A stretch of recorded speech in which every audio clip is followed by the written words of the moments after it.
Zardari system کام کس طرح کرتا ہے اور کراچی کے اندر یہ انڈر ورلڈ طرز کے اوپر کس طرح پیسے کی کلیکشن ہوتی ہے، کس طرح ریونیو جنریٹ ہوتا ہے، کس طرح ایک سے دوسرے، دوسرے سے تیسرے، تیسرے سے چوتھے اکاؤنٹ کے اندر یہ چلا جاتا ہے۔ جی آئی ٹی جو فیک اکاؤنٹ پہ بنتی ہے، وہ یہ سوچتے ہیں کہ ملک ریاض صاحب کے سسٹم کو ذرا چیک کیا جائے کہ زرداری صاحب کا ملک ریاض کے ساتھ کنیکشن کیا ہے۔ جس طرح کراچی بیریا ٹاؤن کی زمین جو سرکاری زمین دے دی گئی، اس کے بارے میں جو تخمینہ لگایا جاتا ہے وہ کوئی 4-5 ہزار ارب روپے کی کاری زمین دی گئی ہے۔ ملک ریاض صاحب کے بیریا ٹاؤن کے 2 لوگ، ایک علی ریاض ملک صاحب ہیں اور ایک مشتاق نامی شخص ہیں۔ تو پتہ یہ چلا کہ ایان صاحبہ جب اسلام آباد ایئرپورٹ پہ پکڑی گئی تھی تو ان کے آگے ایک صاحب بیگ پکڑ کے آگے کے چل رہے تھے، جو اس وقت لڑائی میں نظر آ رہے ہیں، وہ مشتاق صاحب ہیں۔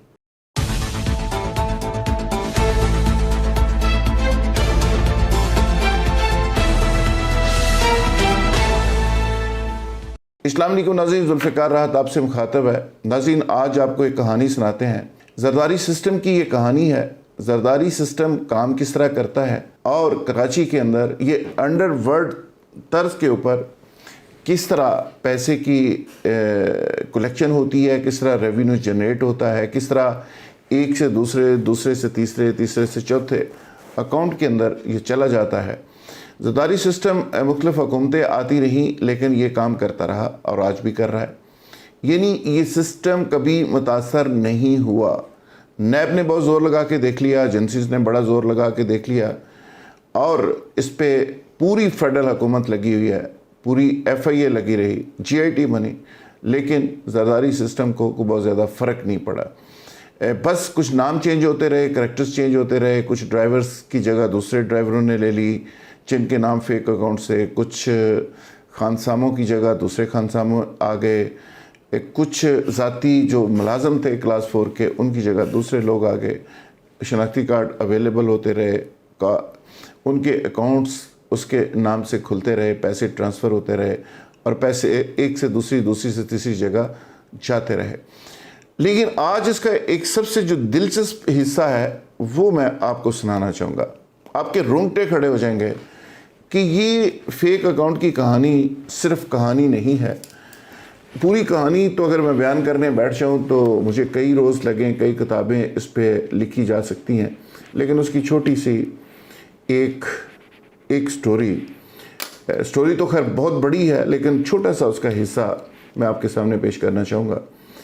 حصہ کچھ یوں ہے کہ اچانک جی آئی ٹی جو فیک اکاؤنٹ پہ بنتی ہے، وہ یہ سوچتے ہیں کہ ملک ریاض صاحب کے سسٹم کو ذرا چیک کیا جائے کہ زرداری صاحب کا ملک ریاض کے ساتھ کنیکشن کیا ہے۔ جس طرح کراچی بیریا ٹاؤن کی زمین جو سرکاری زمین دے دی گئی، اس کے بارے میں جو تخمینہ لگایا جاتا ہے وہ کوئی 4-5 ہزار ارب روپے کی زمین بنتی ہے جو سرکاری زمین دی گئی ہے، اور بہت کم زمین ہے جو بیریا ٹاؤن کی انتظامیہ نے دونس داندلی رو انوار کو استعمال کر کے دھمکیاں اور بندے مار کر جو خریدی وہ بہت کم ہے۔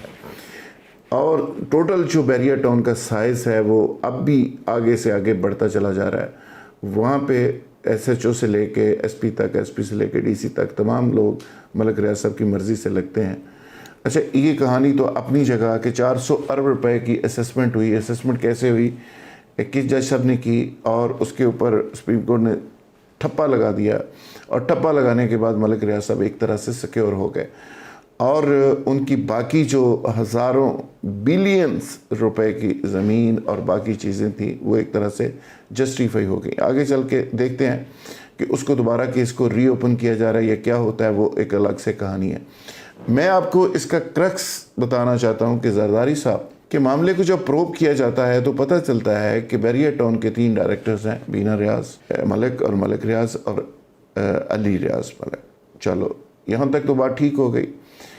پھر ٹیم آگے چلتی ہے، مزید پروب کرتی ہے، کچھ چیزوں کو دیکھتی ہے تو پتہ چلتا ہے کہ جو سگنیٹری ہیں ملک ریاض صاحب کے بیریا ٹاؤن کے 2 لوگ، ایک علی ریاض ملک صاحب ہیں اور ایک مشتاق نامی شخص ہیں۔ اچھا، علی ریاض کے اوپر ظاہر ہے کسی کو حیرانگی نہیں ہونی چاہیے، سب نے کہا کہ ٹھیک ہے، لیکن مشتاق صاحب کون ہے؟ مشتاق صاحب کا پتہ کرنا شروع کیا، اس کا شناختی کارڈ نکالا تو پتہ چلا کہ اس کا جو پیدائش کا جگہ ہے جہاں وہ پیدا ہوتا ہے وہ بلاول ہاؤس ہے۔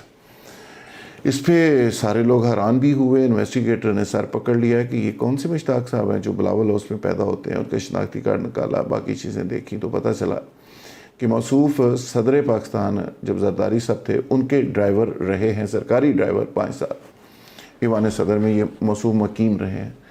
تھوڑا سا اور دیکھا گیا کہ جی اب یہ ڈرائیور بن گئے ہیں، پیدا یہ بلاول ہاؤس میں ہوئے ہیں، سگنیٹری یہ بیریا ٹاؤن کے ہیں۔ پھر تھوڑا آگے جا کے دیکھا گیا، پتہ چلا کہ یہ مشتاق صاحب وہی ہیں جو اومنی گروپ، جو ایک زرداری سسٹم ہے، اس کے 2 جہاز ہیں، ان جہازوں میں 81 بار انہوں نے زرداری صاحب کے ساتھ سفر فرمایا۔ اس پہ سارے لوگ حیران ہو گئے، سر پکڑ کے بیٹھ گئے کہ بندہ بڑا زبردست اور بڑا قیمتی اور بڑا اہم آدمی ہے جو زرداری صاحب کے ساتھ 81 مرتبہ سفر کر چکا ہے۔ خیر وہ اومنی کے جو دونوں جہاز ہیں ان کے نام بھی بڑے دلچسپ ہیں۔ ان دونوں جہازوں میں بلاول صاحب نے کتنی بار سفر کیا، بختیور صاحبہ نے، زرداری صاحب نے، یہ الگ ایک کہانی ہے کہ وہ دونوں جہاز اس فیملی کے لیے کتنے استعمال ہوئے۔ وہ انویسٹیگیشن کے ان اوراق اور ان فائلوں کے اندر ساری حقائق اس کے موجود ہیں، کون کون لوگ کب کب سفر کرتے رہے۔ خیر 81 مرتبہ مشتاق صاحب ان زرداری صاحب کے ساتھ سفر بھی کر چکے۔ پھر اس کے بعد مزید تھوڑی سی تحقیق کی گئی تو پتہ یہ چلا کہ ایان صاحبہ جب اسلام آباد ایئرپورٹ پہ پکڑی گئی تھی تو ان کے آگے ایک صاحب بیگ پکڑ کے آگے کے چل رہے تھے، جو اس وقت لڑائی میں نظر آ رہے ہیں، وہ مشتاق صاحب ہیں۔ تو مشتاق صاحب ایان علی کے ساتھ بھی نظر آئے، زرداری صاحب کے ساتھ 81 مرتبہ سفر کر چکے، ایوان صدر میں یہ ڈرائیور ہیں، بلاول ہاؤس میں پیدا ہوتے ہیں۔ پھر زرداری صاحب کو جب بلوایا گیا، میں وہ اب اندر کی کہانی آپ سے شیئر کرنا چاہتا ہوں۔ بلاول زرداری صاحب کو جب JIT میں بلایا گیا تو ان کو بہت سارے سوالوں کے ساتھ جب یہ سوال کیا گیا تو اس پہ وہ بھرم بھی ہوئے، ناراض بھی ہوئے۔ ان سے پوچھا کہ یہ مشتاق صاحب کون ہیں؟ تو انہوں نے کہا جی میرے فزیو ہیں۔ خیر پھر اس سے مزید آگے تحقیق کی گئی تو پتہ چلا کہ یہ بیسیکلی ان کے کوک ہیں اور یہ کھانا وانا پریزی کھانا ان کو بنا کے دیتے ہیں اور ان کے ساتھ ٹریول بھی کرتے ہیں۔ خیر یہ حضور پاکستان کے another state with in state کی طرز پہ یہ سسٹم ہے، اور یہ سسٹم اتنا آسان نہیں ہے، بڑا کمپلیکیٹڈ ہے۔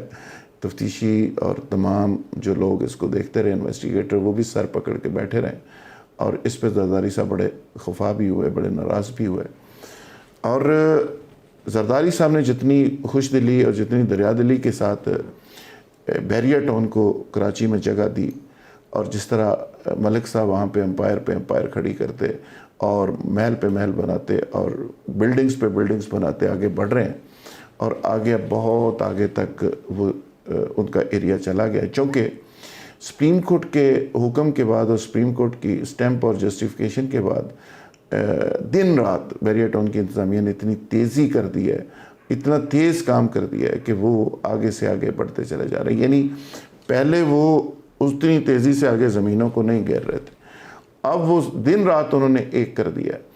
اب اس پہ بھی پاکستان کے مقتدر حلقے، پاکستان کے بڑے برینز اس پہ بیٹھے ہوئے ہیں، اور خاص کر جو JIT کے لوگ تھے، خاص کر جو اس کیس کو دیکھ رہے ہیں، وہ سر چھوڑ کے بیٹھے ہوئے ہیں کہ عدالت کا 400 ارب روپیہ اپنی جگہ، لیکن ملک صاحب تو 10,000 ارب تک ہاتھ پھیر چکے ہیں، اب اس کا حل کیا ہوگا؟